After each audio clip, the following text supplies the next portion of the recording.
Hola a todos, bienvenidos a mi canal de relatos paranormales. Hoy les traigo una historia que va más allá del miedo común.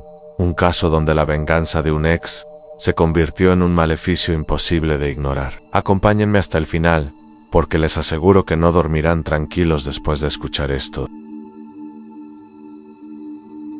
Nunca olvidaré la primera noche en que me pasó. Eran casi las 3 de la madrugada. Yo estaba profundamente dormida cuando abrí los ojos y sentí algo extraño.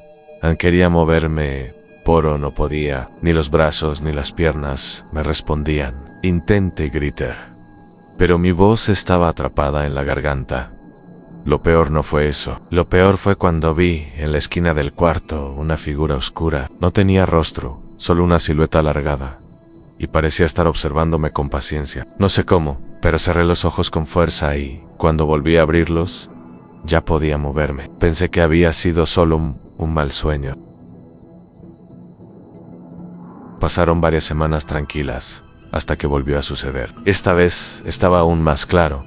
No era un sueño. Desperté, inmóvil, y la misma sombra estaba ahí, solo que más cerca de la cama. Sentí un peso enorme sobre el pecho, como si alguien invisible se hubiera sentado encima de mí. Apenas podía respirar. Tenía la certeza de que, si no lograba moverme, me iba a morir. De pronto, escuché un susurro al oído. No te resistas. El miedo fue tan intenso que, cuando logré mover un dedo, me desperté gritando. Le conté a mi madre lo que me estaba pasando, y me dijo que seguramente era el muerto subido, algo que muchos en el barrio ya habían comentado. En internet leí que se trataba de parálisis del sueño, un fenómeno común cuando el cerebro despierta antes que el cuerpo. Eso me tranquilizó por un tiempo. Me repetía que era científico, que no había nada paranormal, pero la explicación dejó de servirme cuando la experiencia comenzó a repetirse cada 2 o 3 noches, y cada vez se volvía más violenta. Una madrugada, la sombra no solo estaba de pie, esta vez la vi claramente subir a la cama. Sentí como las cobijas se hundían a mi lado, como si un cuerpo real se hubiera acomodado. Yo seguía paralizada, con los ojos abiertos, y lo peor fue cuando esa cosa se inclinó sobre mí. No tenía rostro, pero sí una especie de respiración áspera, como un gruñido que me quemaba el oído. Te dije que volvería, susurró. Al día siguiente amanecí con moretones en los brazos, como si alguien me hubiera sujetado con fuerza. Asustada, acudí a un médico general, que me recomendó exámenes de sueño. No encontraron nada anormal. Me mandaron a un psiquiatra, diciendo que podría ser estrés o ansiedad. El psiquiatra me escuchó, pero cuando le describí las sombras, la presión en el pecho y los susurros, noté en su mirada que no lo veía como un simple trastorno. Me recetó pastillas para dormir más profundo. Funcionaron un par de noches, hasta que el muerto regresó con más fuerza, ignorando cualquier medicamento. Una noche, ya agotada, me acosté convencida de que iba a pasar otra vez. No me equivoqué. Abrí los ojos, paralizada, y vi, no a una sombra, sino a varias. Rodeaban mi cama, todas inclinadas hacia mí. Una de ellas me sujetó la cabeza, otra los brazos, y la que siempre veía antes, la más alta, se sentó sobre mi pecho. Esta vez no me susurró, gritó en mi oído con una voz desgarradora. Ya eres mía. Lo último que recuerdo fue un dolor punzante en el pecho, como si el aire se me escapara. Cuando desperté, estaba sola, pero las marcas en mi piel me recordaron que no fue un simple sueño. A la mañana siguiente, me miré en el espejo y descubrí algo aterrador en las marcas. No eran simples moretones, eran como huellas de dedos hundidos en mi piel. Traté de ocultarlas con ropa larga, pero el ardor era insoportable. Mis padres empezaron a sospechar que algo extraño ocurría, aunque yo no me atrevía a contar la verdad. Intenté explicarle a mi madre que algo me estaba atacando por las noches, pero me miró con incredulidad. Me dijo que todo era producto del estrés, que debía descansar. Esa indiferencia me dolió más que las marcas. Me sentí sola y desprotegida, como si nadie pudiera salvarme de lo que se me acercaba cada noche. Agotada, acepté ir al médico. Él me habló de parálisis del sueño y me aseguró que no era real, que eran alucinaciones. Me recetó pastillas para dormir más profundo, pero eso solo empeoró las cosas. Las figuras ya no esperaban a que me quedara dormida, aparecían apenas cerraba los ojos. Un psiquiatra me recibió en su consultorio. Me pidió que relatara todo lo que veía, cómo se sentían las sombras, que decían. Tomaba notas sin inmutarse, hasta que pronuncié la frase Anme dijo, An ya eres mía. En ese instante, levantó la mirada con un gesto extraño, como si ya hubiera escuchado esas mismas palabras antes. El psiquiatra me recomendó llevar un diario, anotar cada episodio al despertaran. Así lo hice. Las primeras páginas estaban llenas de descripciones caóticas, pero pronto descubrí algo perturbador. Las fechas coincidían con días específicos, siempre los mismos del mes, como si siguieran un calendario que yo desconocía. En una de las consultas, el psiquiatra me confesó que había tratado a otros pacientes con experiencias similares. Algunos habían terminado en instituciones, otros desaparecieron sin dejar rastro. Me aconsejó no dormir sola nunca más. Esa noche intenté convencer a mi hermano de quedarse en mi cuarto. Con mi hermano dormido a mi lado, pensé que estaría a salvo, pero a mitad de la noche, sentí como el colchón se hundía. Él dormía profundamente, incapaz de despertar. Yo, paralizada, vi como la figura más alta se inclinaba sobre los dos, sus manos alargadas extendiéndose hacia mi hermano. Con todas mis fuerzas grité por dentro hasta que el cuarto retumbó con un golpe seco. Mi hermano despertó asustado, pero no vio nada. Desde ese día, mi familia comenzó a evitarme. Decían que hablaba dormida, que gritaba cosas horribles. Una noche mi madre me encontró de pie frente a la pared, arañándola hasta sangrar. Yo no recordaba nada. Poco a poco, dejaron de creer en mí. Decidí poner mi celular a grabar mientras dormía. Al día siguiente, revisé el audio. Se escuchaban mis jadeos, mis gritos ahogados, y luego un murmullo grave, repetitivo, que decía mi nombre una y otra vez. Al final de la grabación, una voz clara susurraba, el próximo mes será tu último.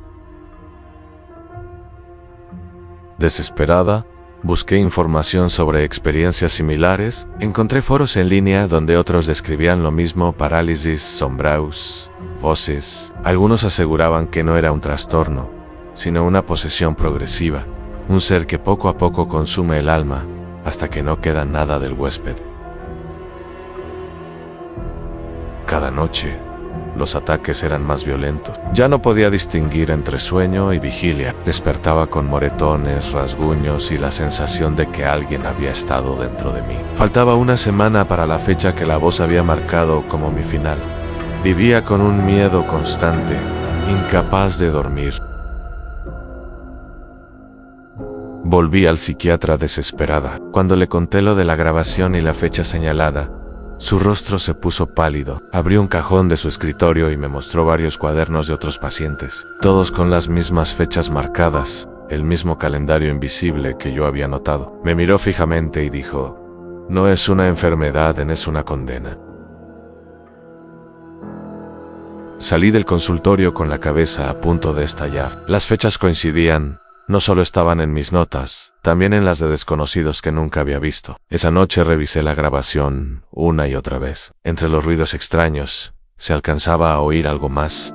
Respiraciones, varias, como si hubiera un grupo de personas alrededor de mi cama. Y justo al final, un murmullo que repetía mi nombre.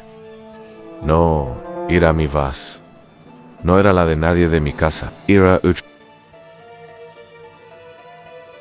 Una semana después, asistí a una reunión con dos de los antiguos pacientes que habían dejado de asistir a las consultas. Uno me mostró los brazos, tenían cicatrices idénticas a las que yo llevaba en el pecho. El otro dijo que ya no soñaba porque según él ya había cruzado. Cuando le pregunté qué significaba, se levantó de golpe y salió del lugar, dejando solo un eco de pasos apresurados. El psiquiatra me entregó un cuaderno viejo, lleno de notas de pacientes de hace décadas. Todos describían lo mismo, a la parálisis nocturna, las figuras, las voces, pero lo peor fue una anotación escrita con tinta roja, fechada 30 años atrás. El día 23, a las 3:15, dejará de ser un sueño. Ese será el tránsito definitivo, aunque coincidía con mi próxima fecha marcada. Decidí contárselo a mi madre, esperando apoyo, pero en lugar de tranquilizarme, me dijo con voz temblorosa que ella también lo había vivido en su juventud. Nunca me lo había confesado. Aseguró que lo superó tras cambiar de ciudad, pero que nunca volvió a dormir completamente tranquila. No importa dónde estés, siempre encuentran el camino de vuelta, susurró antes de quedarse callada, como arrepentida de haber dicho demasiado.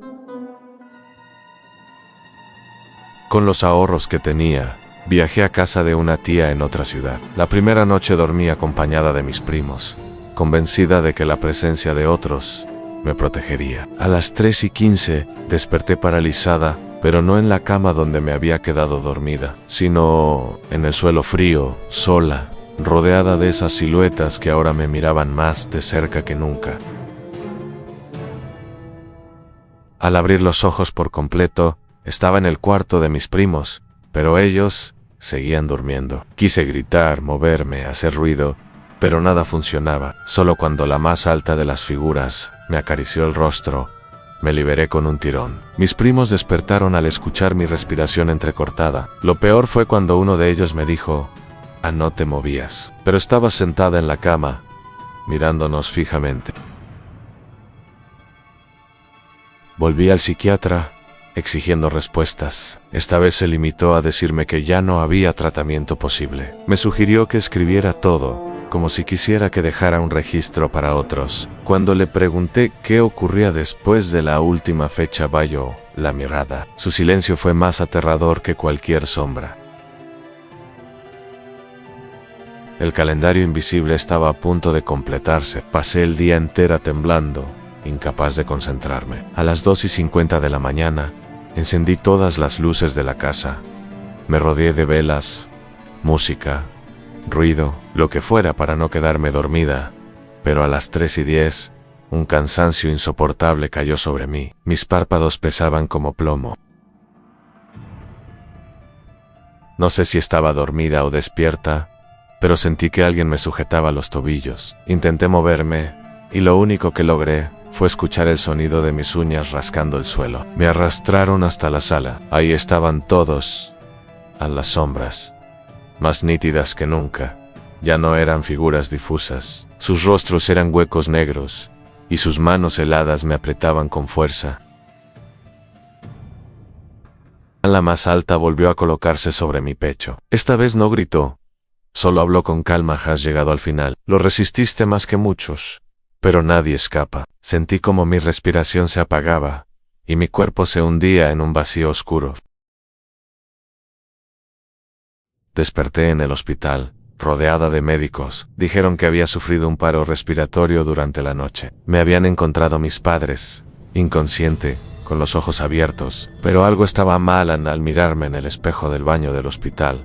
Mi reflejo sonrió un segundo antes de que yo lo hiciera.